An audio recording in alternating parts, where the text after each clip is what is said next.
The restaurant was unusually quiet that evening. The soft jazz music playing in the background did little to calm the tension that suddenly filled the air. The single dad, Ethan, stood behind the counter wiping the same glass for nearly a minute, his eyes darting to the door every few seconds. When it opened, the sound of high heels clicking on the marble floor pulled every eye toward the entrance. She walked in, sharp suit, flawless posture, but her eyes were filled with fear. "They're here for me," she whispered, almost trembling. And in that moment, Ethan had no idea his entire life was about to change. The woman was Clara Hensley, CEO of one of the biggest tech companies in the city. Ethan only recognized her because her face had been on every magazine for months. But tonight, she looked nothing like the confident woman from those glossy covers. Her hands shook as she scanned the room, looking for a place to hide. "Please," she said to Ethan, her voice barely audible.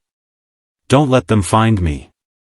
Ethan frowned, unsure what to do, but something about the desperation in her eyes made him move. He pointed toward the back kitchen and whispered, "Go through there. Stay quiet." Just as she slipped behind the curtain, two men in black suits entered. They looked around, their eyes sharp and cold. "You seen a woman come in here?" one asked. Ethan's heart pounded. He'd been a single dad for 5 years, raising his little daughter, Lily, alone after his wife's death. Lying wasn't something he did often, but right now, he felt he had to. "No, sir," he said calmly. "Only customers here are the regulars." The men exchanged glances and left. Ethan exhaled deeply.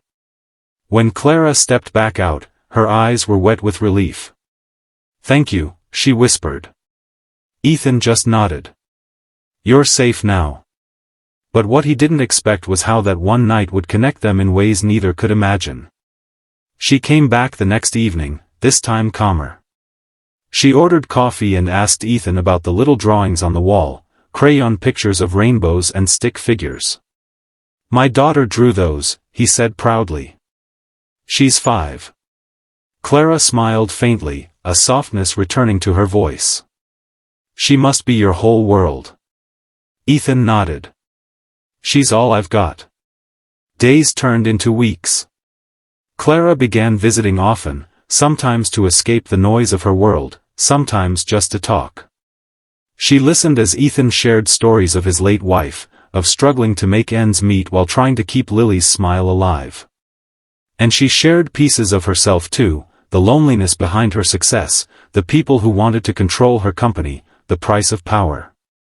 Then one evening, as rain poured outside and thunder rolled over the city, Ethan's world shifted again. A black car stopped in front of the restaurant. Clara's face turned pale. "They found me," she whispered. Before Ethan could ask, the men from that night stormed in. "Miss Hensley," one said sternly. "You need to come with us." Ethan stepped forward, his jaw tightening. "She's not going anywhere." The man sneered. "This doesn't concern you." But Ethan didn't move. Clara's eyes filled with tears, no one had ever stood up for her before. And just as tension reached its breaking point, one of the men spoke words that made her heart stop. "You don't even know who you're protecting." 15 seconds later, the truth fell like a storm. "Ethan Miller," the man said coldly. "Former head of cybersecurity for Hensley Tech. The one accused of leaking the files that nearly destroyed her company." Clara froze.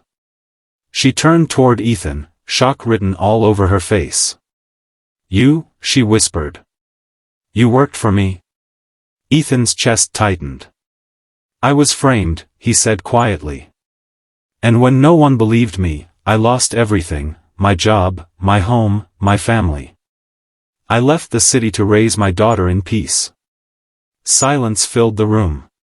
Clara's mind raced, she remembered the case, the headlines, the betrayal she thought came from a trusted employee.